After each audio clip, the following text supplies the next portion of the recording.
Through your portfolio on DappRadar, you can instantly list the NFTs in your wallet. In a similar fashion, you can buy NFTs that have been listed by others. Let's see how you can sell your NFT. Log in or sign up to DappRadar by connecting your Web3 wallet. Once you're in, go to your portfolio via the Portfolio tab. Head over to the NFT section and select the NFT you want to sell. You're now on the single NFT page, where you will see a button to list your NFT. Remember, listing is only possible when you're the owner of the NFT.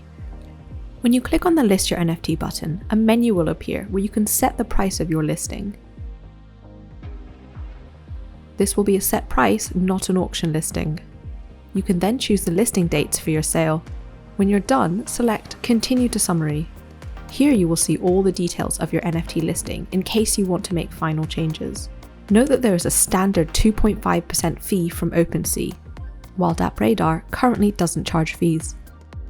When you're happy with the listing, press the List Your NFT button to place it on the marketplace.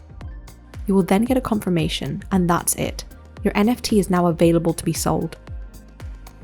Now, if you want to buy an NFT on DappRadar, the process is just as simple. Click on an NFT and go to its single NFT page. If the NFT is available for sale, you will see a red For Sale marker. When you're ready to buy, simply click on the Buy NFT button.